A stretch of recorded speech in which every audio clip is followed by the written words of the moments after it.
Donc ce soir, le thème qui nous rassemble, c'est le Dieu de notre imagination. C'est un thème extrêmement intéressant et extrêmement profond.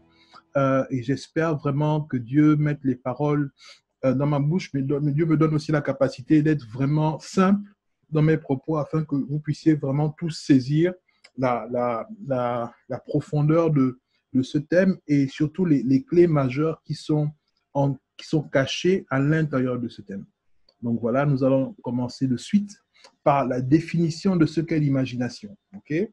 L'imagination, du latin imaginio, qui signifie image ou vision, est la faculté de se représenter ou de former des images à travers l'esprit à partir d'éléments dérivés de perceptions sensorielles ou bien de façon abstraite. Okay? Vous remarquerez qu'il y a des passages qui sont surlignés, un en rouge et l'autre en jaune. Pourquoi je les ai surlignés? Et ce sera comme ça dans quasiment toutes les diapos. C'est parce que je veux attirer votre attention dessus. Premièrement, ce qui est surligné en rouge, le mot esprit. Pourquoi j'ai surligné le mot esprit? Pour vous faire comprendre que l'imagination est une activité hautement spirituelle. C'est-à-dire que même là, ça c'est le dictionnaire Google qui le dit. Okay? Donc même le dictionnaire de Google, même le dictionnaire Larousse d'une manière générale, okay, s'accorde à dire que l'imagination est une activité de l'esprit, donc est une activité spirituelle. C'est extrêmement important. Extrêmement, extrêmement important. OK? Deuxième chose, l'imagination se forme à partir d'éléments dérivés de nos perceptions sensorielles. Ça veut dire quoi? Ça veut dire à partir de nos cinq sens. Donc le toucher, l'ouïe, l'odorat, la vue et le goût. Donc nos cinq sens contribuent à créer notre imagination, d'une part. L'autre part, l'imagination aussi se construit à partir d'éléments abstraits. Okay? Et tout à l'heure, je vais rentrer dans les profondeurs, du moins dans le courant de la formation, rentrer vous expliquer en quoi l'imagination dérive des éléments abstraits, tout justement. Okay. Après cela, et c'est Dieu qui parle dans Joël 2, 28, après cela, je répondrai de mon esprit sur toute chair. Vos fils et vos filles prophétiseront. Vos jeunes gens auront des songes, et vos vieillards auront des songes, et vos jeunes gens des visions. Là encore, j'ai souligné le mot « mon esprit ». Ensuite, vos jeunes gens auront des visions, et vos jeunes gens des visions. OK? Donc là, tout justement, ce verset de Joël 2 vient confirmer la définition que j'ai donnée tout à l'heure préalablement, que l'imagination est une activité spirituelle. En réalité, l'imagination découle, okay, de l'esprit, mais pas de n'importe quel esprit. L'imagination découle de l'esprit de Dieu. C'est Dieu qui parle. C'est parce que l'esprit est répandu sur toute chair que les jeunes gens sont capables d'avoir des visions. C'est parce que l'esprit est répandu sur toute chair que les fils et les filles sont capables de prophétiser. Okay? Tout le monde sait c'est quoi prophétiser. Prophétiser, ça a deux définitions, je dirais, du moins deux sens. Premièrement, il y a le fait de parler de la part de Dieu, okay, parler de la part de Dieu. Et deuxièmement, il y a le fait d'annoncer les choses qui ne sont pas, mais qui vont arriver. Donc, de parler du futur. Donc, est-il possible que c'est le fait que l'Esprit de Dieu soit sur nous, okay, qui nous donne la capacité de voir le futur? Et ça, c'est extrêmement important parce que le futur que l'on voit, en réalité, c'est une image. Et on l'a vu tout à l'heure dans la définition. Imagination est tirée du mot imaginatio, qui signifie vision, qui signifie image. Okay? Donc, est-il possible que ce que fait l'Esprit de Dieu lorsqu'il descend sur nous, c'est nous ouvrir les yeux sur de nouvelles images, sur une nouvelle vision, en fait, sur de nouveaux paysages, en fait, le fait qu'on est sous les yeux de nouvelles images. Et ces images-là sont liées à notre futur, mais elles sont liées au futur.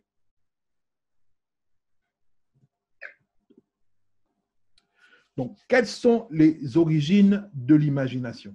On va le découvrir ensemble. Romains 8, 28 à 29. Okay? Et c'est l'apôtre Paul qui qui écrit ceci. Il dit, nous savons du reste que toute chose concourt au bien de ceux qui aiment Dieu, de ceux qui sont appelés selon son dessein. Car ceux qu'il a connus d'avance, il les a aussi prédestinés à être semblables à l'image de son Fils, afin que son Fils fût le premier-né entre plusieurs frères. OK? Comme d'habitude, il y a des mots que j'ai surlignés pour les mettre en relief. Le premier mot que j'ai surligné, c'est le mot « son dessein ».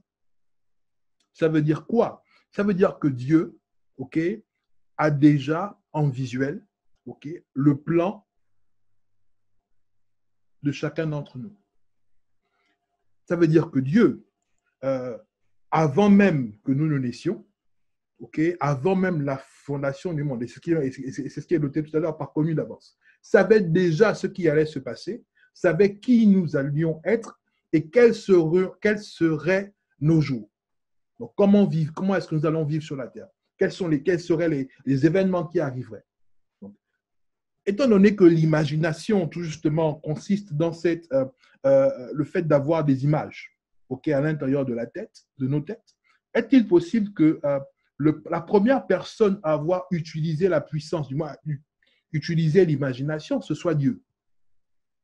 Est-il possible que, en réalité, quand on dit que Dieu nous a prédestinés, que Dieu nous a connus d'avance, que Dieu avait un dessein avait un dessein par rapport à nous, est-il possible que toutes ces choses-là, okay, étaient présentes dans l'imagination de Dieu, dans l'imaginaire de Dieu?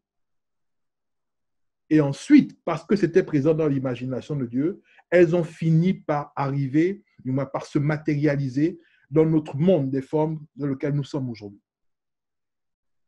On va aller un peu plus loin. Voici Dieu qui parle à Jérémie, dans Jérémie 1, verset 5, chapitre 1, verset 5.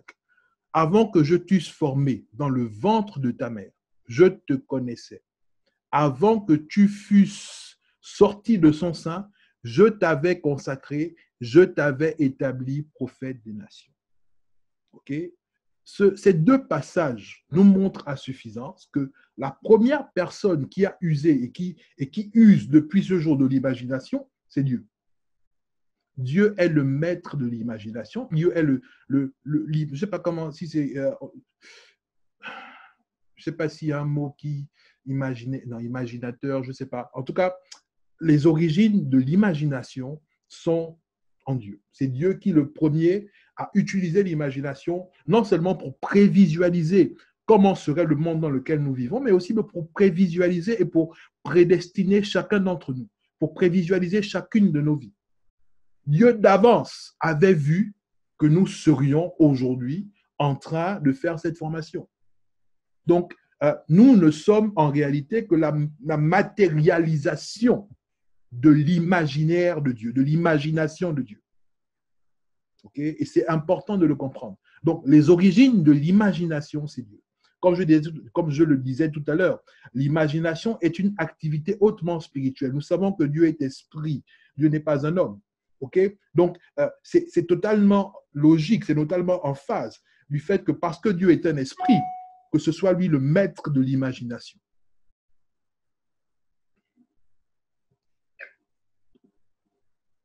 L'imagination est un des éléments fondamentaux que Dieu utilise depuis la nuit des temps jusqu'à maintenant quand il veut agir. La Bible dit Dieu ne fait rien sans avertir ses serviteurs les prophètes. Maintenant, on l'a vu tout à l'heure dans Joël 2,16 que dans les derniers temps, je répandrai de mon esprit, vos fils et vos filles prophétiseront. Donc là, on a parlé de serviteurs prophètes, on parle encore de prophétiseront. Vos jeunes gens, vos vieillards auront des songes et vos jeunes gens auront des visions. Ok? Est-il possible donc que jusqu'à ce jour, lorsque Dieu prévoit de faire quelque chose, il ouvre l'imagination de quelqu'un pour y mettre tout justement le plan qu'il veut exécuter? Est-il possible que ce qui nous rend en phase avec le plan de Dieu pour chacun d'entre nous, c'est notre capacité à voir, à percevoir dans notre imagination, okay, la volonté, le plan que Dieu a tracé. Être synchronisé avec l'image de Dieu. En fait, que l'image de Dieu résonne dans notre esprit, résonne dans notre esprit, afin que nous puissions nous synchroniser, nous mettre en phase avec elle.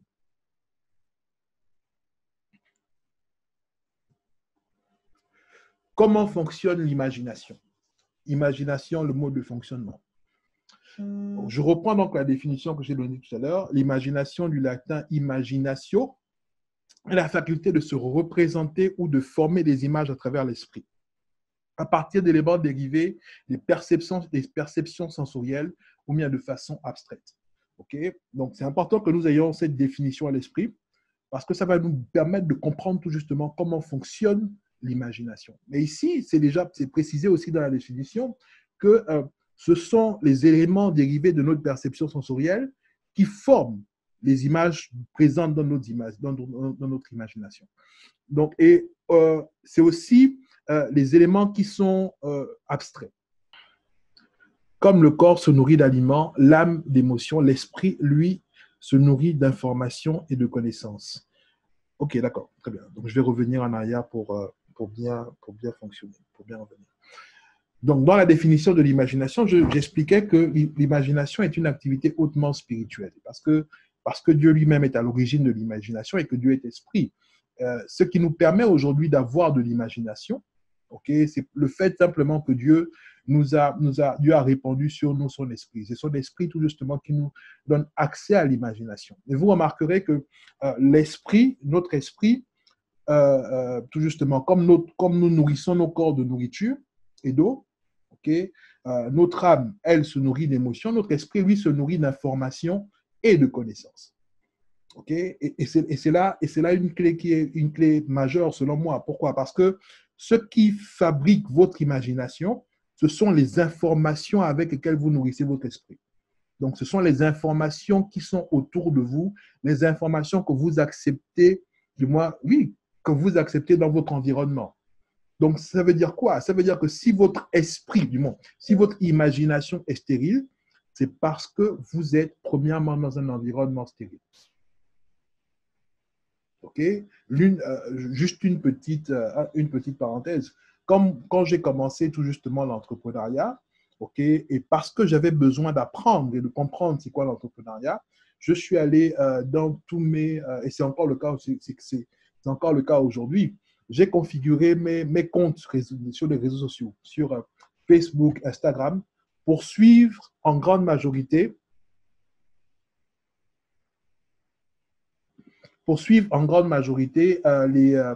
les entrepreneurs, mais aussi comment dirais-je, des comptes en fait qui donnent des citations, qui donnent des idées, qui donnent des conseils sur l'entrepreneuriat. Pourquoi?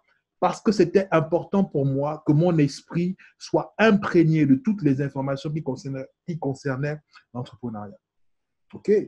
Si le pasteur Michel, que vous connaissez très bien, si vous rentrez dans son bureau, vous allez voir déjà, droit devant vous, OK, une bibliothèque, mais en dehors de la bibliothèque, donc des livres qu'il est en train de lire, vous remarquerez, bon, ça c'est, je sais pas, bref, vous remarquerez que le pasteur Michel est constamment en train de soit d'écouter des prédications, OK, soit en train de regarder des vidéos inspirantes, ainsi de suite. Donc, qu'est-ce qu'il fait en réalité?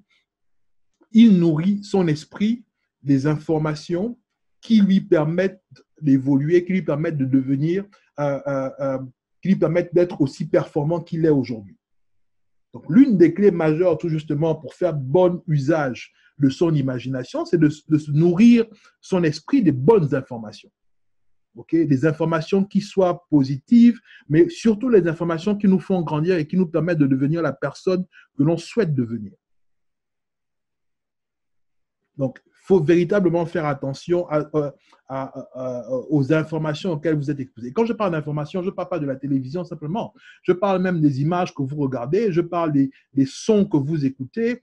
Parce que my God, laissez-moi revenir sur la définition pour que vous ayez ça devant les yeux. On parle ici d'éléments dérivés de perception sensorielle.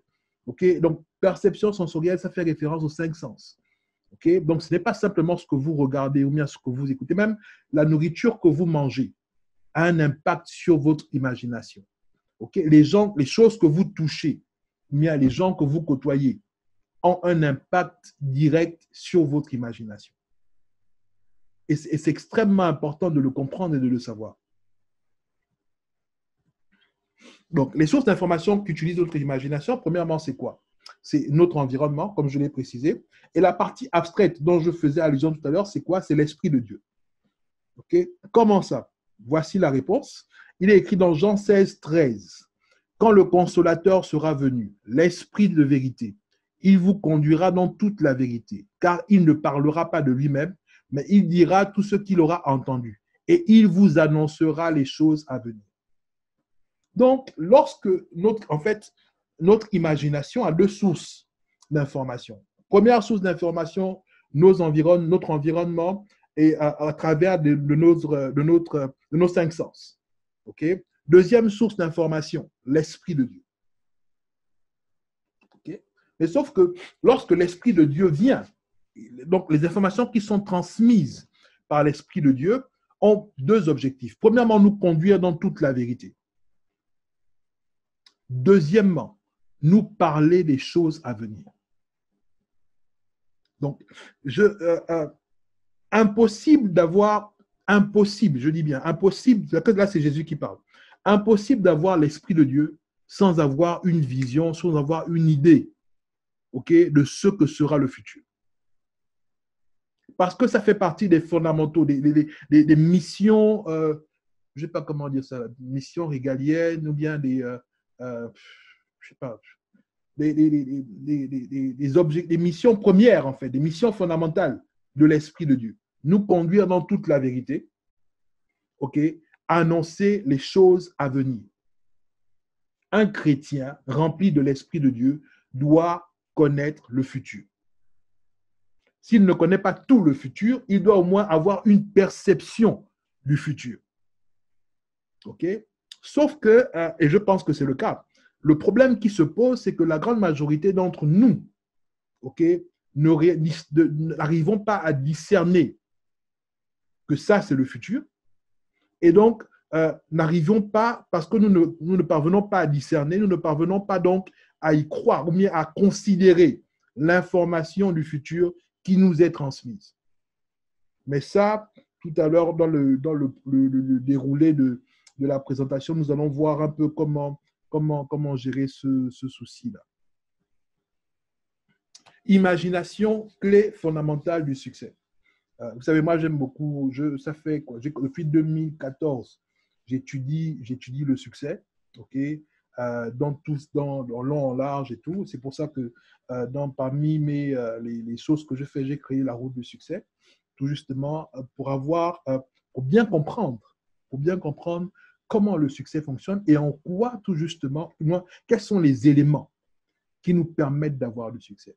Et comme je l'ai dit tout à l'heure, par rapport à Dieu, si Dieu aujourd'hui est successful, donc si Dieu aujourd'hui remporte toutes ses batailles, en fait, si Dieu est imbattable, c'est parce que Dieu sait d'avance, Dieu voit à l'avance, Dieu a l'imagination propice. Il y a l'imagination, je ne sais pas comment dire ça, l'imagination par excellence, l'imagination, la clairvoyance, en fait, de ce qui sera. Et parce qu'il a la clairvoyance de ce qui sera, il est imbattable.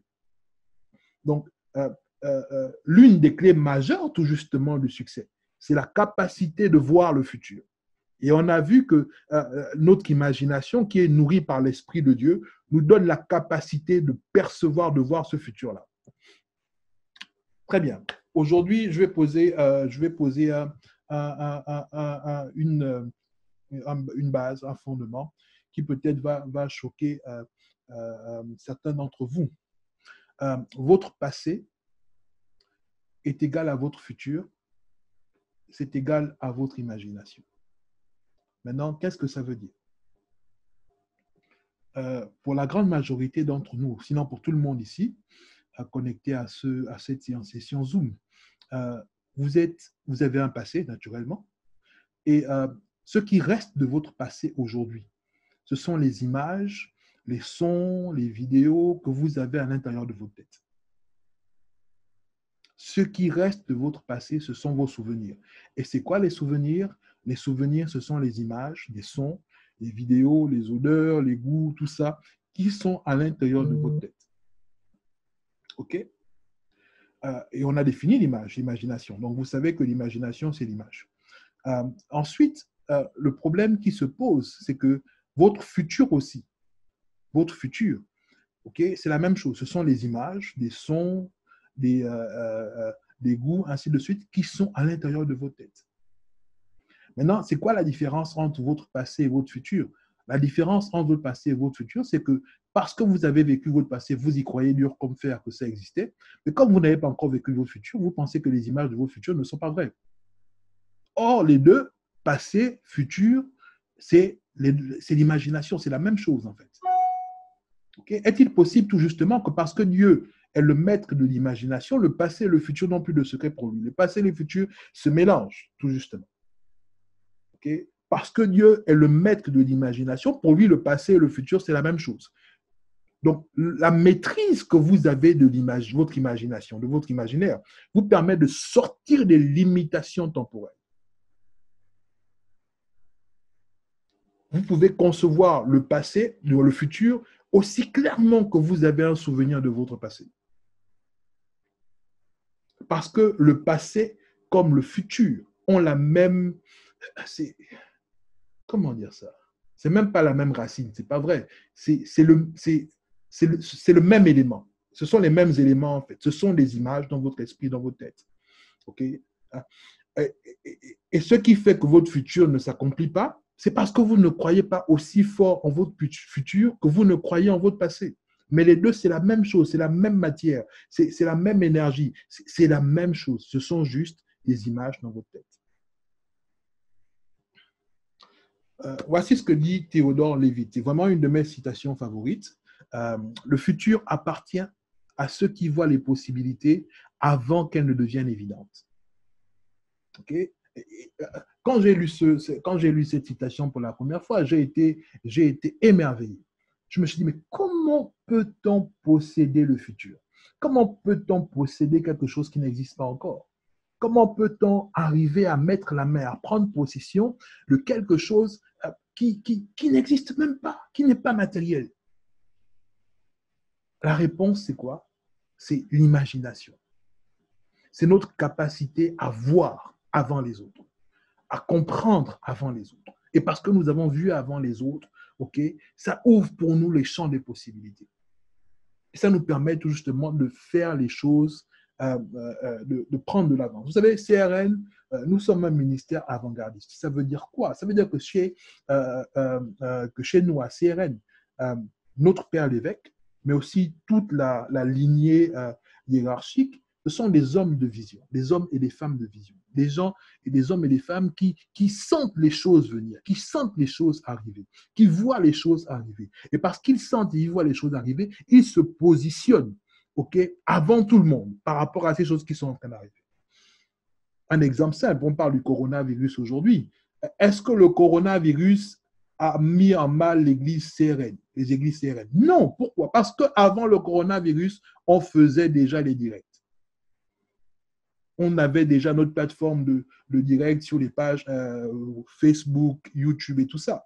Donc, CRN d'avance était déjà préparée, était déjà prête, okay, par rapport tout justement à une éventualité comme celle-là qu'est la crise du COVID-19. Et je veux parler sur la vie de quelqu'un ce soir, parce que tu es fils et fille de l'évêque. Cette grâce de voir le futur, d'avoir l'imagination fertile, d'avoir la sensibilité par rapport à l'avenir descend sur toi et est déjà sur toi. Ok? Si tu es d'accord avec ça, dis simplement Amen. Ce n'est pas la peine d'ouvrir ton micro, ce n'est pas grave, mais dis Amen là où tu te trouves. Voilà. Je vais vous montrer quelque chose qui j'espère, vraiment j'espère, va vous ouvrir davantage l'esprit. La grande majorité d'entre vous, vous êtes nés à partir de 1990 et tout ça, donc vous ne connaissez pas le film Retour vers le futur qui est sorti en 1989. Mais pour les gens qui ont un peu duré, hein, les gens qui sont un peu devenus des fossiles et tout ça comme nous autres là, on connaît Retour vers le futur. C'était l'un de nos films préférés lorsque nous étions enfants. Et j'aimerais partager avec vous tout justement quelques images par rapport à Retour vers le futur. Donc, je vais aller sur...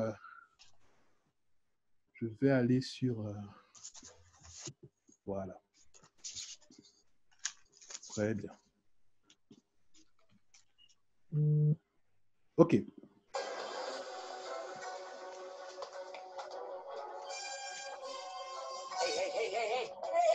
Stop! Little girl, stop! Look, I need to borrow your hoverboard. Where is he? Here. There!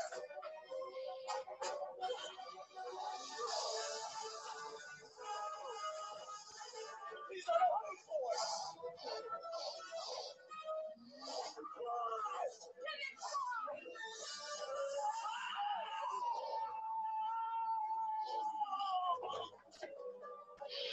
Get him!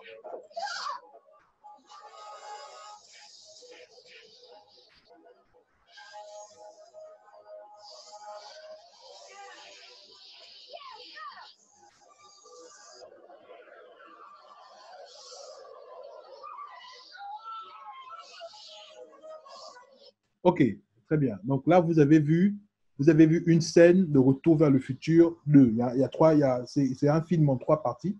Donc, c'est la deuxième partie là. Et là, tout justement, maintenant, je vais vous montrer comment un reportage qui a été fait par l'AFP sur le skateboard que vous venez de voir dans Retour vers le futur. OK? Le reportage a été fait le 16 novembre 2014.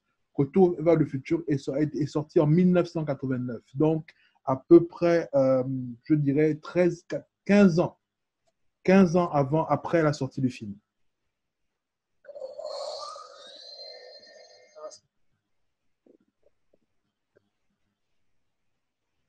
Skateboardant l'évitation à quelques centimètres du sol. Grâce à ses 4 moteurs circulaires, ce gadget peut se déplacer dans toutes les directions. La batterie ne dure que 7 minutes, mais cela est suffisant pour être transporté dans un univers digne du film Retour vers le futur. Pour flotter en l'air, le skateboard doit se trouver au-dessus de matières conductrices, l'aluminium par exemple, ou encore cette rampe en cuivre. Nous créons un champ magnétique sous le skateboard et ensuite, par induction, mais ça c'est un secret de fabrication, on arrive à créer un second champ magnétique sur la surface conductrice au sol. Architecte de formation, cet inventeur et sa femme travaillent depuis des décennies à concevoir des immeubles pouvant résister aux tremblements de terre. Un secteur où la technologie à l'origine de leur skateboard pourrait bien se révéler utile. Imaginez que lors d'un tremblement de terre, des capteurs puissent détecter les premières vibrations et faire flotter un immeuble tout entier. D'un coup, ça ne secoue plus, le bâtiment est stable, et à l'intérieur, c'est comme s'il n'y avait plus de tremblement de terre. Le couple a financé son invention en levant des fonds sur Internet avec succès. Les 10 premiers prototypes de skateboard ont déjà trouvé preneur malgré leur prix, 10 000 $ la pièce. Et pour beaucoup moins cher, le grand public peut acquérir un kit et peut-être trouver ainsi de nouveaux usages à cette technologie. Le but, c'est de mettre ce système... OK, très bien. Donc, je vais revenir sur notre formation et tout. Et donc, pourquoi est-ce que je vous ai montré cette vidéo, ces 2 vidéos? Pour vous montrer que en 1989, du moins avant 1989, parce que le film est sorti en 1989, il y avait quelqu'un qui avait imaginé, OK, pour un film, tout justement ce skateboard-là,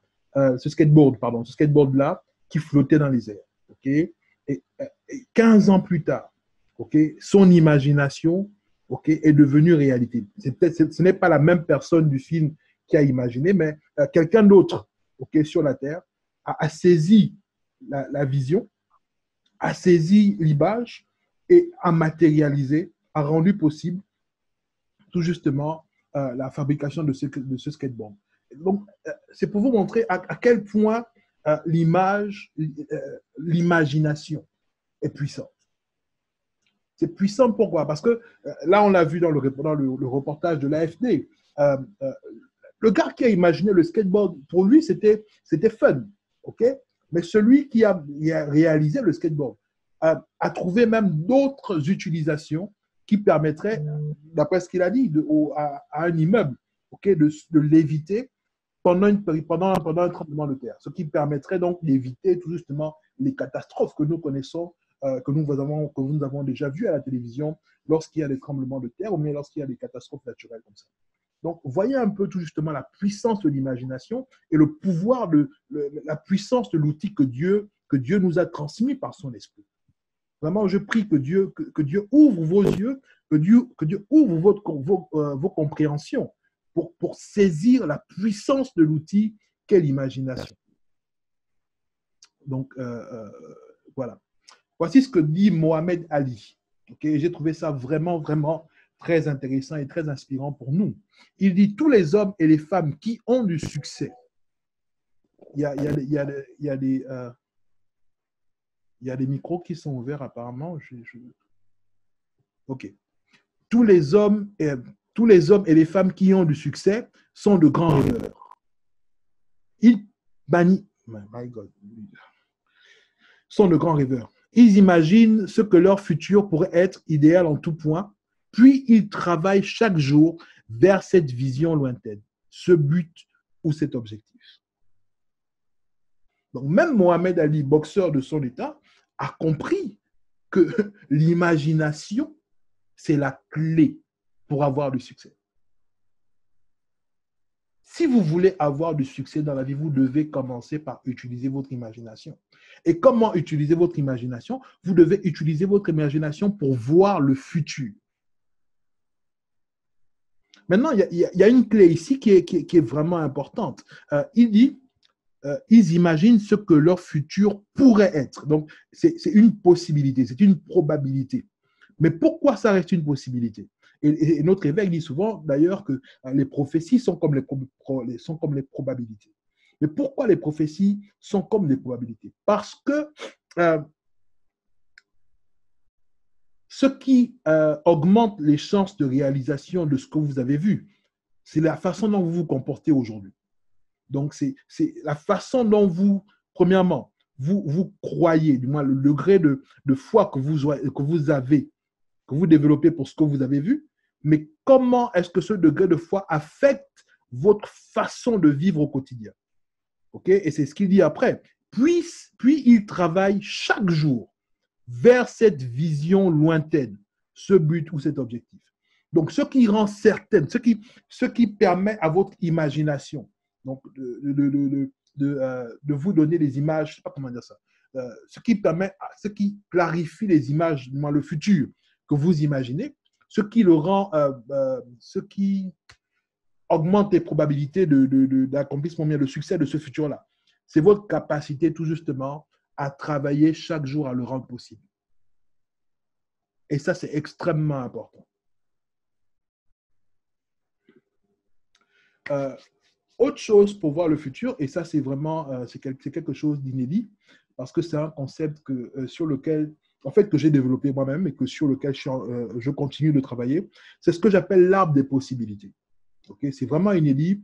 Je ne pense pas que vous puissiez trouver ça autre part que dans ce que je vous partage là. Okay? C'est quoi l'arbre des possibilités?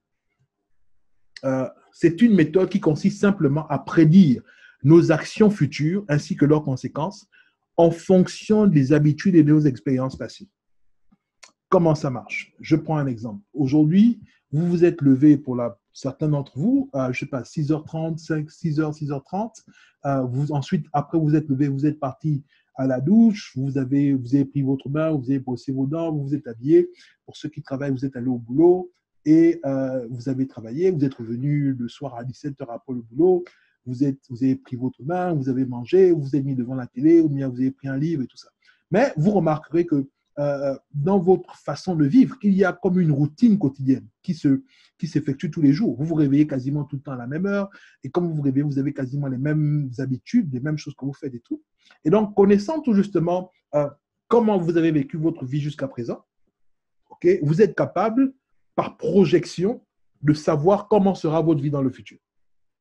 Donc, ayant la connaissance de votre expérience passée et connaissant vos habitudes, okay, vous êtes capable de vous projeter dans l'avenir et puis de savoir comment sera votre avenir.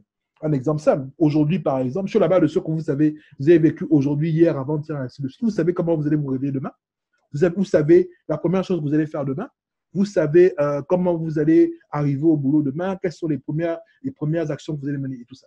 Parce que ce sont des actions qui sont répétitives et donc qui rentrent dans vos habitudes, tout justement. Et parce que vous avez la connaissance, vous avez pris conscience de ces actions-là, vous avez pris connaissance de ces actions-là, vous avez aujourd'hui la possibilité, la capacité de les prédire et de prédire même les conséquences de ces actions.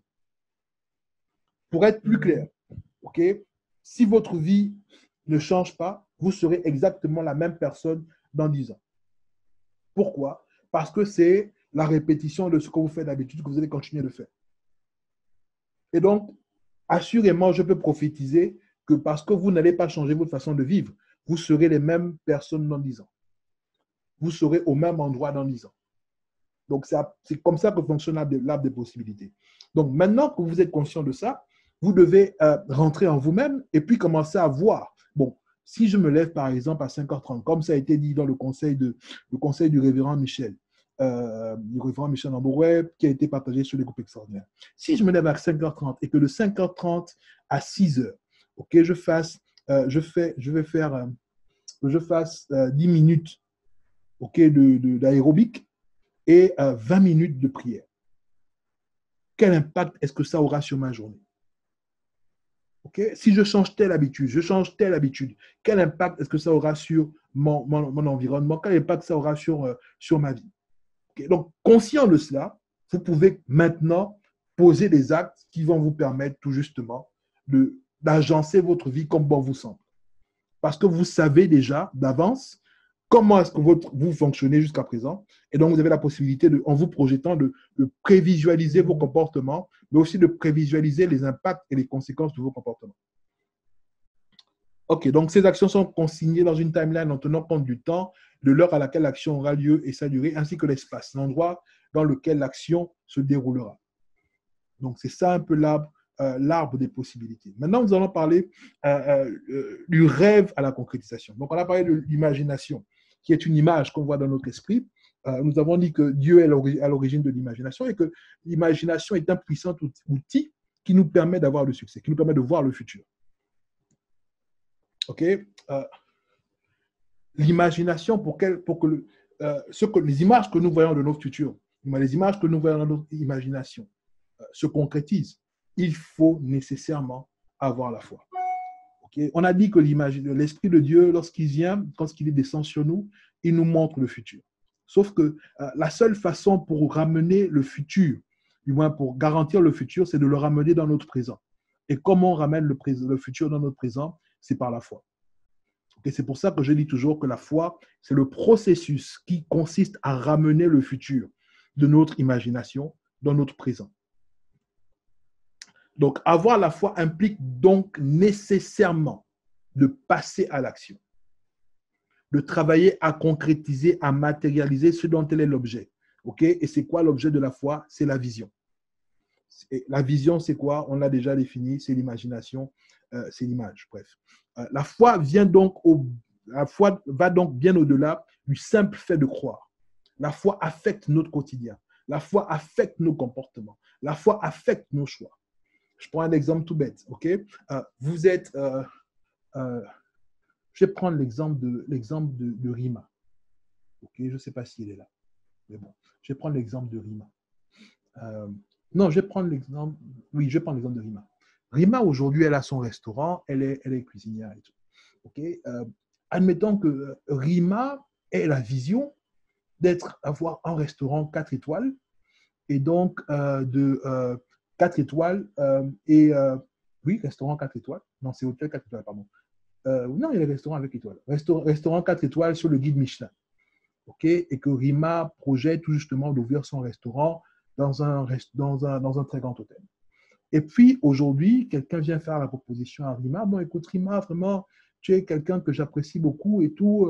Voilà, je te donne une bourse, tout frais payé, pour que tu ailles suivre des études aux États-Unis et tout, à Harvard, des études de droit. OK? Donc, voilà cette opportunité qu'il a devant toi. C'est tout frais payé, tous tes frais, toutes tes cours sont payés. Tu vas à Harvard, tu vas étudier le droit. Dès que tu sors, certainement, tu vas travailler dans les plus grands cabinets du monde et tout ça. OK? Que va faire Rima? Si Rima n'a pas la foi en sa vision de devenir chef étoilé, ok, Rima va accepter la proposition qui vient de lui être faite d'aller étudier le droit à Harvard. Pourquoi? Parce que c'est une super proposition. Hein? Et puis, comme on dit souvent, un tien vaut mieux que deux, tu l'auras. Ok? Et ça, tout justement, c'est ce qui tue notre foi. Le fait de un tien vaut mieux que deux, tu l'auras. Parce que vous pouvez saisir la chose qu'on vous présente aujourd'hui et ce que vous voulez voir, mais ce que vous voulez avoir, ça reste simplement une image dans votre tête. Ok? La vérité, c'est que Dieu ne fonctionne pas comme ça. Et on l'a vu déjà. Dieu, lui, il fonctionne, il travaille à matérialiser les images qui sont en lui. Et la bonne nouvelle, c'est que toi-même qui es là en train de m'écouter, tu es la matérialisation d'une image de Dieu. Tu es la matérialisation, la concrétisation d'une vision de l'imaginaire de Dieu. Donc, si tu veux être comme Dieu, si tu veux naturellement être comme ton Père, ok, tu ne fonctionnes pas dans le un tiers, c'est quoi, un tiers de tu l'auras. Tu ne fonctionnes pas dans cette logique-là. Tu fonctionnes dans une logique de la foi. Tu as une vision claire. Okay? Et parce que tu as une vision claire, tu prends les décisions aujourd'hui qui t'amènent vers la réalisation de ta vision. Très bien. Donc, voici vraiment pour moi, c'est une mine d'or. C'est un extrait d'une interview de Thomas J. Watson. Thomas J. Watson, c'est le fondateur de IBM. Vous connaissez tous IBM, c'est l'entreprise qui vend les ordinateurs, qui a acheté, qui a fait grandir Microsoft et tout ça, machin. Okay, voilà ce que Thomas J. Watson dit. IBM est ce qu'elle est aujourd'hui pour 3 raisons particulières. La première raison est que au tout début, j'avais une idée très claire de ce à quoi la société ressemblerait quand elle serait enfin terminée. Vous pourriez dire que j'avais en tête un modèle de ce à quoi elle ressemblerait lorsque le rêve, ma vision, serait en place. Donc, la première étape du succès d'IBM, c'est un monsieur qui avait une vision claire, limpide de ce que serait son entreprise. Donc, la première étape pour concrétiser les choses qui sont dans ton imagination, c'est d'avoir la clarification dans ce qui est dans ta tête. D'avoir une vision claire de ce que tu veux accomplir. Une vision claire de qui tu veux être. Une vision claire de ce que tu dois faire. Deuxième raison. La deuxième raison est qu'une fois que j'avais cette image, je me suis ensuite demandé comment une entreprise qui ressemblerait à cela devait agir. J'ai ensuite créé une image de la façon dont IBM agirait quand ce serait enfin fait. Donc, il a vu son entreprise parfaite dans son esprit et il ne s'est pas contenté de la voir. Après qu'il ait vu que son entreprise soit parfaite dans son esprit, il s'est demandé, mais une entreprise parfaite fonctionne comment? Ok, donc, par exemple, en ce qui te concerne, ok, je reprends l'exemple de Rima, qui veut être chef étoilé 5 étoiles au guide de Michelin. Comment fonctionne un chef étoilé 5 étoiles au guide de Michelin? Quelles sont ses habitudes? Comment est-ce qu'il fait la cuisine? Comment est-ce qu'il gère son restaurant? Okay? Quel type de menu est-ce qu'il sert?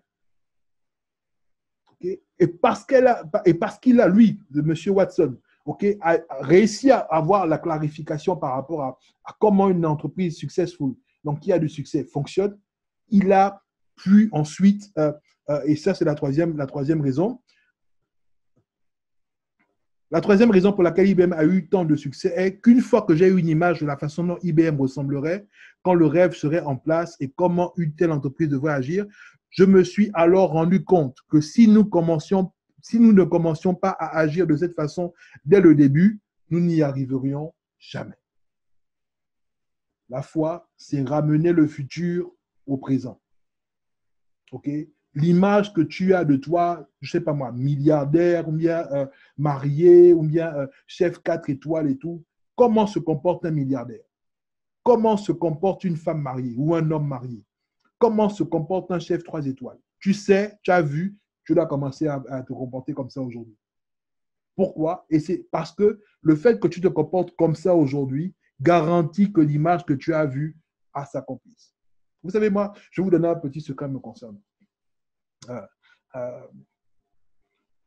L'une des choses, moi, que j'utilise pour booster ma foi, ou bien pour garantir que la vision que j'ai, la vision que Dieu m'a donnée s'accomplisse, c'est que je travaille à faire en sorte que, même dans la bouche des gens qui sont autour de moi, eux-mêmes, ils commencent à confesser, qui je dois être, comment je dois être. Mais en fait, je travaille à ce qu'ils me perçoivent comme la personne que je dois être, et pas comme je suis aujourd'hui. Et je ne sais pas si vous comprenez, en fait. C'est pas, et je ne parle pas ici de paraître, je ne parle pas ici de faire semblant. Je parle simplement de se comporter aujourd'hui comme tu veux, en fait, comme tu seras, comme l'image, comme se comporte l'image que tu as de toi, en fait. Et ça, c'est important. Je me dis, pourquoi j'ai adopté cette stratégie-là? Pour deux raisons. Premièrement, je me suis toujours dit, il vaut mieux être ce que tu veux être, donc devenir ce que tu veux être, que de paraître simplement. Deuxièmement, je me suis dit, la mort et la vie sont au pouvoir de la langue. Okay? Si ma bouche, ma langue ne suffit pas à apporter la vie, je dois faire en sorte que la langue de tout le monde autour de moi apporte la vie. Donc, que tout le monde s'accorde pour prononcer les mêmes paroles à mon sujet. Okay? Que tout le monde s'accorde pour prononcer les mêmes paroles à mon sujet. Que tout le monde voit et perçoive déjà mon futur et le prononce. Okay? Pourquoi? Parce que pour moi, c'est une garantie que ce futur-là va s'accomplir. Donc, c'était un de mes petits secrets que je partage avec vous. Donc, vraiment, ça reste entre nous ici dans le Connect, dans le Zoom Connect et tout, ça ne doit pas sortir. Celui qui trahit, tant pis pour lui, je vais lui envoyer le feu du ciel là-bas. Ok, et je suis en train d'atterrir, d'arriver vers la fin. Les apôtres, Jean 16, 13, les apôtres dirent au Seigneur, augmente-nous la foi. Et le Seigneur dit, si vous aviez de la foi comme un grain de sénévé, vous diriez à ce sycomore, déracine-toi, va et plante-toi dans la mer, et il vous obéirait. Okay? Donc, tout ce passage-là, moi, il y a juste une chose qui m'a intéressé. C'est le CE. CE, pronom démonstratif. Vous savez, quand on était à l'école, pour faire la différence entre CE et SE, on nous disait de tendre le doigt. En fait, tu peux utiliser CE si tu peux tendre le doigt vers la chose, les choses que CE vient remplacer, en fait. Et donc, quand Jésus parle ici, le sycomore, en réalité, il est sous les yeux de Jésus et il est sous les yeux des disciples. Donc, ce n'est pas genre une image virtuelle, mais ce n'est pas le fruit de l'imagination. C'est vraiment quelque chose qui est sous leurs yeux. Et Jésus dit à ses disciples, si vous aviez la foi comme le grain de sénévé, entre parenthèses, j'ai mis une cuillère en image que vous voyez sur la diapo là, c'est un grain de sénévé en question. Ok, c'est ça la taille d'un grain de sénévé. Donc, si vous avez la foi comme ce grain de sénévé, vous direz à ce sycomore, déracine-toi et plante-toi de la mer, et il vous obéirait. Ok? Et je me rappelle un jour, j'étais arrivé avec les gens d'accord. On avait c'était avant une répétition et on discutait. Et je leur disais, je leur demandais, bon, écoutez, vous avez ce passage-là que vous connaissez. Est-ce que vous êtes capable aujourd'hui, par exemple, pour vous qui êtes là, vous êtes soit devant un ordinateur ou bien devant un téléphone, ok? Si votre foi est aussi grande que le grain de sénévé, parlez à votre ordinateur, dites à votre téléphone, lève-toi de là, vite, et puis va m'attendre dans la chambre. Et puis je vais voir, vous me dites si le téléphone va vous écouter. Donc je vous écoute là. Vous pouvez même activer le micro si vous voulez. Okay. Parlez à votre téléphone, dites à votre téléphone, à votre ordinateur, lève-toi de là, va te mettre dans la chambre, va m'attendre dans la chambre. Si vous êtes dans la chambre, dis au téléphone, va m'attendre au salon. Et puis vous me dites si le téléphone vous écoute. Le téléphone va m'attendre au salon. Bon. Est-ce que le téléphone vous a écouté? Mais il est toujours là. Non. Vous savez pourquoi le téléphone ne vous a pas écouté? Et je vais vous expliquer. En fait, je pense que ça va vous aider. Le problème n'est pas dans le téléphone. Le problème n'est pas dans le fait que le téléphone ne vous écoute pas. Le problème est dans le fait que vous ne croyez pas vous-même que le téléphone va vous écouter. Et c'est ça la grande difficulté. Le problème n'est pas le sycomore. Le problème, c'est vous qui devez parler au sycomore. Est-ce que vous croyez assez Est-ce que vous avez assez de foi en vous? Est-ce que vous croyez en vous-même assez fort pour que lorsque vous parlez au sycomore, en fait, ne serait-ce que pour parler au sycomore d'abord. Et c'est ça le problème de la foi. Le problème de la foi, c'est pas, comment dirais-je, c'est pas l'objet qui doit bouger. Le problème de la foi, c'est toi. Est-ce que tu crois assez en toi pour pouvoir parler à l'objet? Est-ce que tu penses que quand tu vas parler toi à l'objet, l'objet va bouger? OK? Le problème, ce n'est pas le fait que l'objet entende ta voix, mais l'objet n'entende pas ta voix. Le problème, c'est toi. Est-ce que tu as assez de foi pour parler? Et c'est extrêmement important parce que c'est ça qui fait toute la différence. Le problème aujourd'hui, quand je reviens sur notre sujet, vous avez des rêves, vous avez des ambitions, vous avez votre imagination, vous avez des visions. Le problème, ce n'est pas la vision. Le problème, c'est toi. Est-ce que tu as assez de foi pour réaliser la vision que tu as vue? Est-ce que tu as assez de foi pour réaliser le rêve que tu as vu? Est-ce que tu as assez de foi pour matérialiser ton imagination? Crois-tu assez en toi-même pour matérialiser ton imagination? C'est ça le véritable problème. Avoir la foi, c'est faire fi de la réalité. Ça veut dire quoi? Ça veut dire qu'avoir la foi, ce n'est pas regarder, ce n'est pas tenir compte du présent, ce n'est pas tenir compte de l'environnement dans lequel on est. Ce n'est pas tenir compte même de toi-même. Avoir la foi, c'est dépasser la réalité. En fait, il faut plus croire en ta vision que tu ne crois en ce que tu vois, en ce que tu perçois. Si tu réussis à croire plus fort en ton imaginaire qu'au monde réel, ok, ta foi grandit.